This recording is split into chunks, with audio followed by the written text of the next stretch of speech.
Hi everyone, my name is Arikosi Mariam Ichulet, and today we are going to discuss hygiene.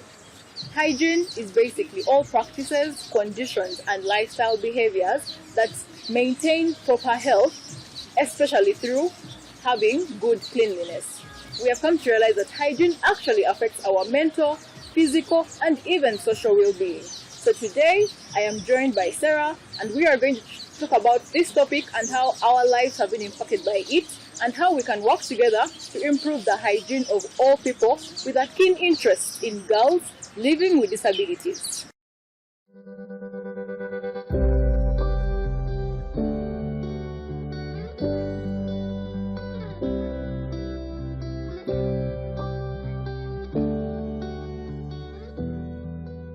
So, Sarah, what does hygiene mean to you, and how has it impacted your life?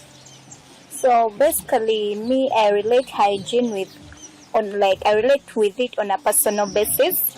I won't involve the environment. Personally, hygiene impacts my life. Oh my God! Oh my God! Oh. I mean, when imagining watching, I feel like I will relate. So me, basically, it's a personal thing. It's not. I can't relate it with the environment, because when you talk about hygiene, the good health, it's me, the person who is affected by all that. You know, I can give an example every time, because I'm so used to this thing. When I'm going out, maybe I'm going to buy something. I can't really go out in the morning without showering. If I tell I'm going to be there for some good time, you know, there is where it affects my day. You know, even if I'm at home, I'm used to waking up. If I tell I'm going to be having a busy day, so I wake up, I prepare myself as if I'm going to go outside. You know, I arrange my stuff, I clean my place, I make sure that I create that environment which is going to help me. You know, it just gives me a certain energy. You understand? It means it kind of boosts your self-esteem, your self-confidence, and passion for that day's activity. Even my mental health. Because there's where I feel when I'm in a clean place, I feel everything is okay. There's where I'm satisfied by the whole surrounding, by the everything around me, especially my body. If I've showered, you know, I've put on simple makeup, like everything is okay. I'd be like, yeah, I'm ready for that day. I'm ready for that day. So has it always been like this? Because I know that now you know that being clean makes you confident, but has it always been like this? Let's go back when you are a child. When I was a child, the method that I've now grown up, but it's more of my nature. It's not like you're the guys who used to be clean, yeah. It's not that I'm with you to shower. No, don't talk about showering. It's not that I'm so clean, but it's just so within me that even those days when I was still at home, because my dad used to be like, if you want to know that Sarah is around, you would just look at everything at home. You know, the way I organize my things, the way I do my things, like everything around me. There's where I make sure that it's all clean. So would they beat you to go and shower when you now? Of course you shower, but when it comes to showering, it's not that I'm a fan, especially on cold days. I'm not really a fan of cold water, but the mere fact that maybe it is so it's so hot. There's where you feel, I need to freshen up. I need to, you know. But it's not that I'm that someone who loves showering like morning, afternoon, evening. No, I'm not. Honestly, I'm not. So I totally agree. Definitely, I think very many children, just like me, showering wasn't my thing. Honestly, I don't understand because I grew up with boys. No stereotype for the boys, but when I was younger, I was those kids who they would, you have to motivate me to go and shower. But and growing up, I still feel that way. But what has actually helped me to become even more hygienic is it prepares me for anything. when I know I'm clean, when I know I smell good, I've brushed my teeth, I'm not scared of smiling at you. I'm not worried about you coming close to me because I stink. If they ask me to go and maybe talk to a group, at least I know that physically I'm okay. And you're not worried of raising your arm. Worried about raising my hand at if they come close to me, the order, no. Yeah. So for me, showering is actually more about confidence, more about feeling good about myself and loving my body. Yeah. So investing in my body, how I look, how I smell, how shiny or dull I look. And I have a cousin, a younger sister, who I can see the struggle she's going through because I know how she thinks. Because at her age, I was also afraid of showering. But I realized that had I been told at that age that, if you shower, you're going to be more confident. If you shower, you're going to smell good. You won't be embarrassed at school. If you shower, no one will bully you, no one will tease you. And that's how I motivate her to shower. And sure, I buy her some good products. I buy her those nice smelling things that can push you to shower. And now we have gone to products. How has it been navigating your budget of hygiene? Because I know there's a certain income that goes into maintaining your hygiene. Is it easy? Has it been simple? Are there things you would like to have, but maybe funds sometimes stop you and you settle for something else? Obviously, when it comes to that, it's not easy. Honestly, it's not easy. Because you might get in the market, you want something, like you look at it and be like, wow, I just love it, but you can't afford it. Yeah. Because you have even other things, which you have prioritized. You understand? So you end up settling for this thing for a meantime. Then maybe after some time that you've got the money to buy that, to buy what you want, you go back and buy it. Sometimes even you can go back and it's no longer there, it's out of stock, because also that happens. So really when it comes to that, it's not easy. It's not easy, especially when you're not earning, because I'm still a student. It's not that I have a stable job that I'm, entrepreneur. I am, but COVID happened, COVID happened. Yeah. So it affected me a lot. Yeah. And realize you have to put off some things on your budget so that you can cater for more important things. Fine, also your body is very important, but then there are those things which bring in more to sustain you. So you end up putting off certain things and use the other things which are there, to make sure that you can still push on, you can still look good, be clean, have that confidence and all that. But it's not easy. Yeah, it's not. I agree. It's not easy. And of course, as ladies, when we talk about hygiene, while we share majority of the same things with the men or the males, we can't ignore the elephant in the room. Yeah. Menstruation. So already hygiene is it's a daily thing. You can't do without toothpaste, you can't do without maybe your best shampoo, your best body butter. You can't do without all those things. And they're already pricey. Now there's this added burden. If you don't care for it, it becomes a burden of menstruation. Finding the right products, affording them, and taking care of your body, of yourself during your cycle of menstruation. How has it been for you? Start from your first experience of interfacing with menstruation and how it kind of determined how you looked at menstruation. Actually, I remember my first time. I wasn't so shocked. I wasn't shocked about it because for us in our primary school, the other school, they used to prepare us for. Shout out to that school. Because I know most schools. We used to have girl tops.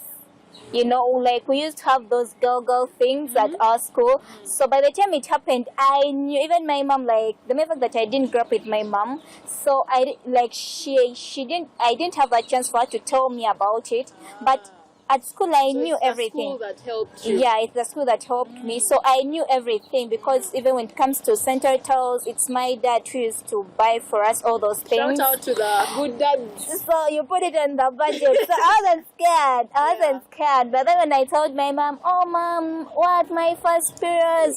When was your, if you don't mind, when was it? I think my P7 bar.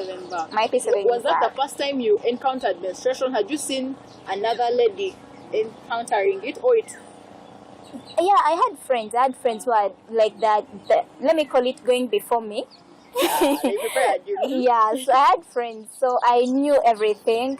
And the mere fact that I was a girl, because for us at our school, P6 and P7, we had our own dormitory. And remember, You went to like, boarding school. yeah, remember, it always happens between P5, P6, P7. onwards, Yeah, and onwards. So I had friends. But remember when I told my mom about my first experience, what she told me, she was like, now, if at all you mess up, you can get pregnant. I was like, Wanji. And what is messing up? You show me what messing up was. Obviously, she did.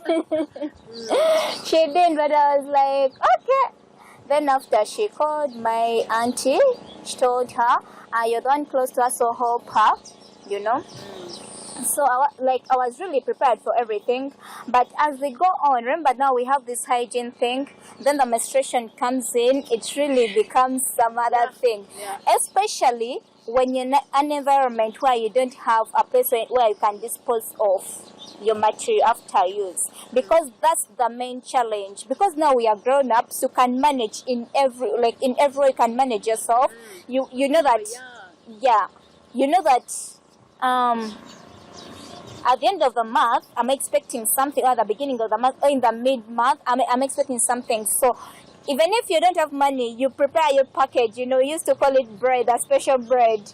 You prepare your special bread for that special occasion, you understand? But then the challenge comes, the challenge is, especially now at universities, the mere fact that they've modernized everything, the buildings. So you find we have toilets instead of latrines. We don't have those, they're called incinerators, something. Incinerators? Yeah, incinerators where you dispose of. Because in my high school, we have that sector. But then when you come to the universities, it's very hard. When you go back to primary, we had... the pad bins? Yeah. When you go back to primary, we had latrines. You understand? So you find as time goes on, the challenge is no longer the material or the what to those who can afford, because we also have the other people who can't afford the $1, because it's 3,000, which is approximately $1 point something. Every cycle, how many do you use? No, actually, I don't take, I always take maximum 3 days. So one is enough for me. One is enough for me. So for those who take 4 days and above, they need about two. Yeah. That's $2 per cycle. Yeah, which is expensive. It's funny, but it's expensive. It's expensive. So on my side, the challenge is always where to dispose of, you know, because now we are going out there. You're in a place and they have not catered for that special, you know. So it becomes kind of hard for you to look for a place, because every time you're in a new place, you can be my witness. Every time you're in a new place, the first thing you think about, where am I going to dispose of my things? Once you think that, once you've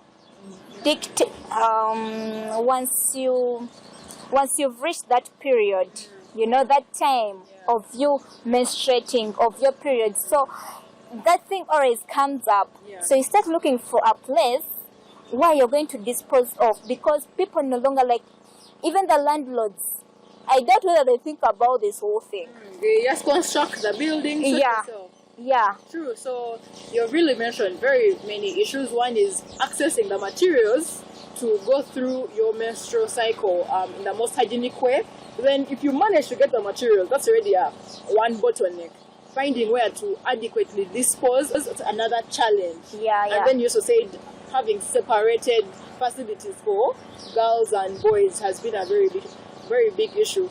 And if we are facing these issues, what about those other girls with disabilities? I wonder what kind of scenario they are facing, because already they are a bit marginalized as it is. So now when it comes to this hygiene issue, it becomes even worse, right? Very worse, because was it one day back, I was sharing with my mom about the project, so I was trying to get some information, you know, because she's a teacher. She teaches in a government school.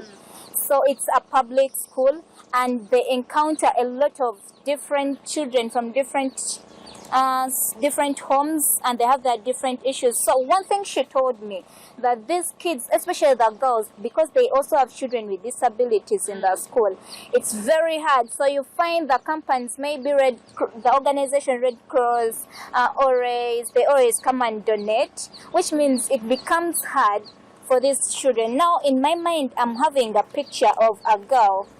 She can't walk, she can't use her lower limb, she can't use her arms maybe, and she has reached that age of menstruating. What she goes through, what the caretaker goes through, it becomes easy when someone has the funds. It's very easy for you to cater for that, like to clean her up and all that. But then when there are no funds, they have to use clothes, like those old clothes. Yeah. They have to use those old clothes, which means the caretaker has to go through all that. Yeah. For the rest of her life. Yeah.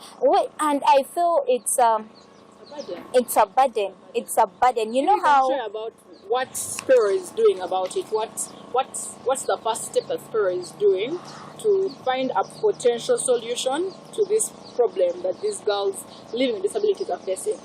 So Spero, we are having a project. It's called Making Reusable Pads, because we have the disposable pads that are but they're expensive, especially on in the developing countries like Uganda. It's expensive. AfriPad Social, and one is at 7,000. Yeah, social one is at 7,000. Yeah, around there. That's $2 already for one.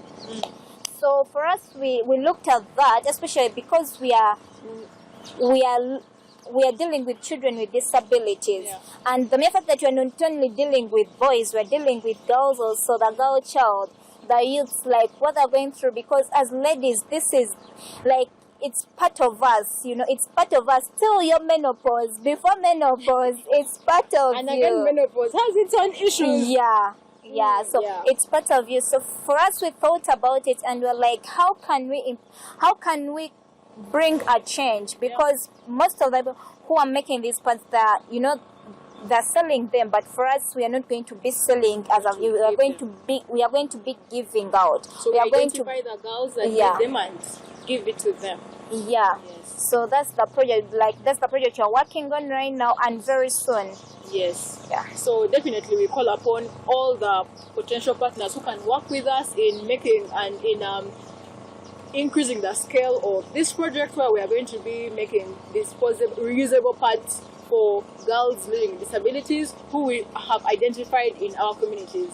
So at what stage have we reached right now, especially we are at the manufacturing stage, because we have identified the materials, identified the people who need them, and now what we are left with is basically purchasing the different materials and then working with tailors to manufacture them, right? Yeah. How has the process been? Doing research, finding the best materials that these girls deserve.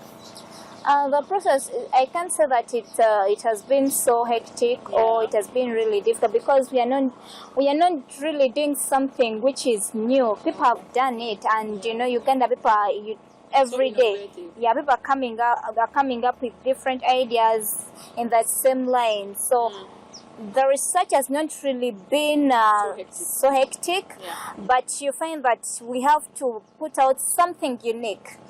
Because maybe the main thing is because of funds, because you're funding it yourself. Yeah. So the main thing, it's funds, but everything, we know the material, we know our target group, we know everything, just the funds. Once funds are there, why not? Yeah. And from what you're saying, definitely we need to equally involve the male child. I know we shall have a different session where we shall equally discuss with the boys on their issues with hygiene and how they perceive menstruation, because I think, like we talked previously, we live together in a community. This isn't only a girl-child issue. We live with men, uncles, fathers, brothers, and we need to bring them on board. Yeah. And definitely we have realized that the role comes down to not only the parents but the schools, because for you, your school prepared you. Yeah, me, my school prepared me, really. So for me, generally, when I was younger, I really did not want to talk with my mom about issues of puberty. I just felt like I felt numb. I would freak out whenever the talk would come. It would just freak me out. So whenever she would try to bring the topic, I would just show a lot of discomfort, and she would of course not want to annoy me, and it would end. But she would always bring up the topic, always bring it up.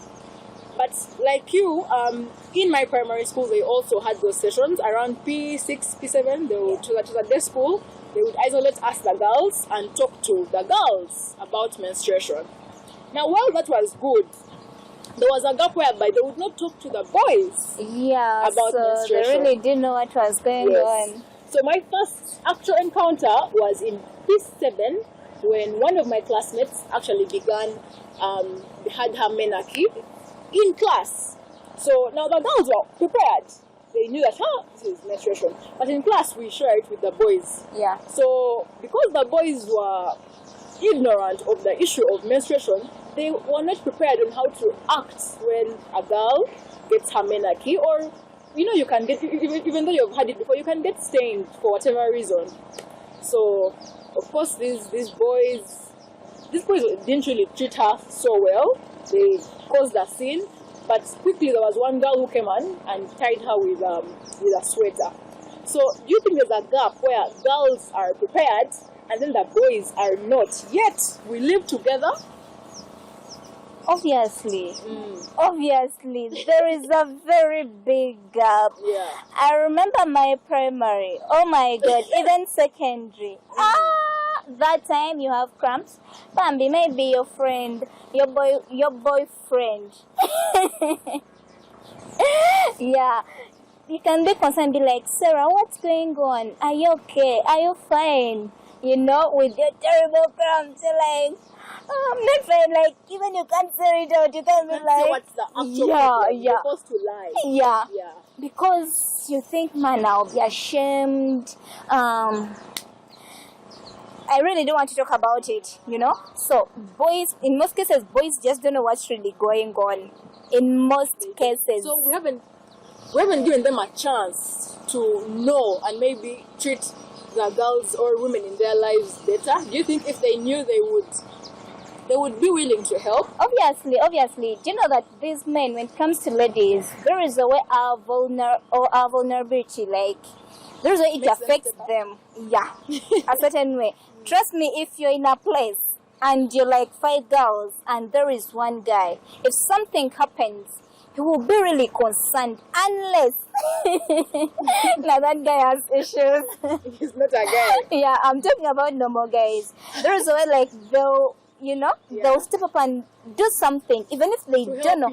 Even if they don't know. Yeah, even if they don't know what's going on. You understand? Which means if we give them this information, though on the other hand, it's really no. On the other hand, they're supposed to know something, but not know the details, especially when it comes to the dates.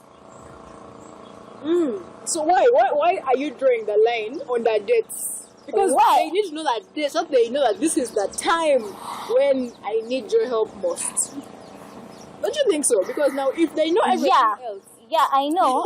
They have to know that something goes on, and at the end of the month, maybe if at all a guy is your friend, you can tell him. It should not be public knowledge. Yeah. So there should be that kind of secrecy. Not secrecy as per se, but then also remember it's a private thing. There are girls who don't want their business to be out there, They don't want everyone to know, hey, now she's menstruating. But even if you're the one, you wouldn't like such a thing, true. So it should be a choice. Yeah, it will be a choice, but also these guys, they ought to know what goes on. They ought to know, like, what's menstruation, because of recent I was reading an article and realized that even the male teachers, a 35-year guy, he doesn't know what's really going on. Teachers maybe, like the female teachers, when they're in their period, some of them also miss, they miss school, and maybe the like the guy friend, he doesn't know what's really going on, because they know they menstruate, they have cramps. Sometimes they say ladies overreact. What? Okay, sometimes we overdo it, but also, yeah. But also, there are things which go on, like in the background. So men, like, we ought to feel that they ought to know what really goes on. The effects, the process, everything, the biology behind it. So I feel it will really be of some good help. You're right. So definitely we will start within our homes. Our while of course it's more comfortable, I think, for girls to hear it first from maybe their mothers, their sisters, but we realize that there are scenarios whereby you only have your brother around, you only have your father around, and already you being the one to bring it up to him will be a problem. So they should be sensitive and conscious so that they can easily support these girls, these ladies, in a bit of a more comfortable way. And how did your dad, for you, how did you navigate that relationship with your dad assisting you in something like menstruation? My dad, he used to just assist us, or like with the purchasing of the material. Yeah, then the rest. You guys, you have your aunties, you have your big sisters, so please do not cross that line and tell me say, But obviously, when you approach him, because for us we've grown up with our dad, so you realize that he's everything. Whether menstruation, with the what, he's our dad. Yes. So you will go boldly and tell him, Daddy, I have cramps, I can't do this. Yes. Because we are so much used to him being around. Because we have, like, fine, we have our mothers, but they're not with us. He's the immediate person. Yes. You can reach out to and be like, Father, this is what is going on. So, yes, definitely. So as we conclude, what special package can we equally create for girls living with disabilities who are also going through all the different physiological scenarios that any other lady will be going through? What can we do for them? In most cases, you find girls, like, their very first time, they think it's an abnormality, So when we relate it with girls with disabilities, I feel it becomes really hard for them. So let's just embrace it, because it's part of us. It's part of us, We bleed, then we give life, So let's just embrace. Don't feel ashamed of it. If it happens in public, fine. Maybe some men will laugh. Some ladies will be like, that chick, tebamukuza bulungi, So I feel even if it happens in public, let people stop treating others as if it's an abnormality. Because sometimes it happens. You are a lady. It happens actually more often. This happen. You can get stained. Things happen. Yeah, things happen. Yeah. So girls with disabilities, for the caretakers, because in most cases the caretakers, they're the ones who carry this burden. Like, let us not get tired of helping them. Yes. Let us not get tired of helping these girls.